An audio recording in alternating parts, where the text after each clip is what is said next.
देखिए, कुछ कहानियां ऐसी होती हैं जो किताबों में नहीं बल्कि संगीत में मिलती हैं और वो सीधे दिल में उतरती हैं। आज हम एक ऐसी ही कहानी के हर एक पहलू को समझने वाले हैं। एक कहानी जो इंतजार की है, तड़प की है और जिसे बस एक गीत में पिरो दिया गया है। तो चलिए, इस गीत के लफ्जों में जरा गहरा उतरते हैं और इस एहसास को महसूस करते हैं। तो ये गीत शुरू होता है एक बहुत ही सीधी सरल सी गुहार से, जो बार बार लौट कर आती है, मोरे नैनन को तरसाओना। आप समझिए, बस ये एक लाइन ही इस गीत का दिल है, इसकी आत्मा है, और यही एक लाइन हमें इसके पूरे इमोशनल सफर पर ले जाने वाली है। तो सबसे पहले इसी गुहार की जड़ तक पहुंचते हैं।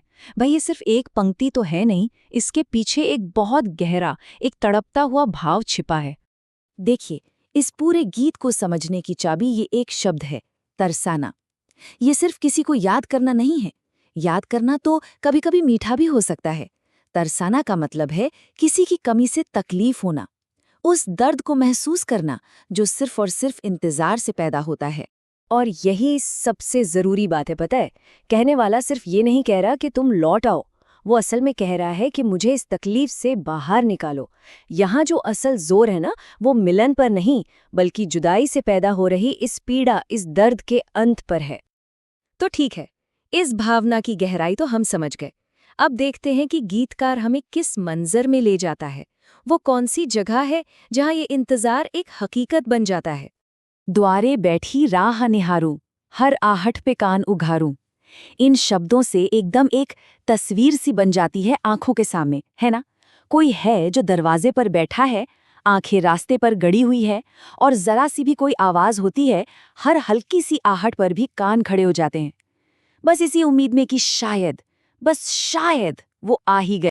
और यही गीतकार हमें उस एहसास में खींच लेता है जहां वक्त जैसे थमजा गया है उस इंसान के लिए, मानो सारी दुनिया सिमट कर बस उस एक दरवाजे और सामने दिखने वाले रास्ते तक ही रह गई है। बाकी सब कुछ बेमानी हो गया है। लेकिन हर इंतजार की एक हद होती है, एक उम्र होती है, और वो उम्र अब पूरी हो रही है। अब कहानी में वो मोड़ आता है जहां उम्मीद की जो डोर है वो कमजोर पड़ने लगती है और हताशा वो हावी होने लगती है। धीरज मोरा टूटत है अब, बस ये लाइन उस मोड़ का ऐलान है। जो सब्र, जो संयम अब तक बना हुआ था, वो अब टूट रहा है। ये इंतजार अब बर्दाश्त के बाहर होता जा रहा है। और जो बात यहाँ सच में गौर करने वाली है, वो ये है कि मन की जो बेचैनी है ना, वो अब तन पे भी दिखने लगी है। आंखों का काजल फैल चुका है, बाल उलझ गए हैं, और जो श्रृंगार कभी किया था वो भी अब मैला लगने लगा है। ये सब निशानियां हैं उस लंबे, उस थका देने वाले इंतजार की। तो जब धीरज का बांध टूट जाता है तो खामोश इंतजार की जगह एक बेताब पुकार ले लेती है। अब सवाल पूछे जाते हैं, एक आखिरी कोशिश की जाती है। कौन सा कारज ऐसा पड़ गया? अब ये सिर्फ एक सवाल नहीं है, ये एक तरह की चुनौती है।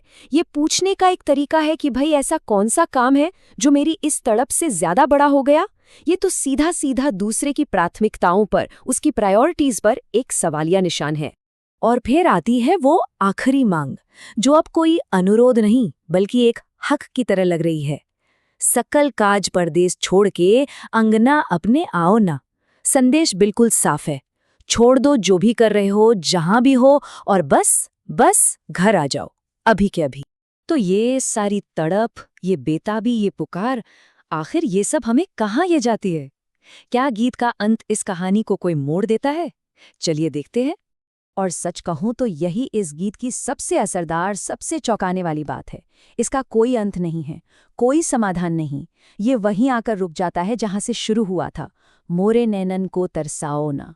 कोई जवाब नहीं मिलता, और सुनने वाला भी उसी अधूरेपन और तड़प के एहसास के साथ रह जाता है। तो ये पूरा विश्लेषण हमें इस एक सवाल पर लाकर छोड़ देता है, आखिर एक अनसुनी गुहार में इतनी ताकत क्यों होती है? शायद इसलिए क्योंकि अधूरा इंतजार और एक अनसुनी ख्वाहिश, ये एक ऐसा एहसास है जिसे दुनिया में हर किसी ने कभी ना कभी, कहीं ना कहीं महसूस जरूर किया है।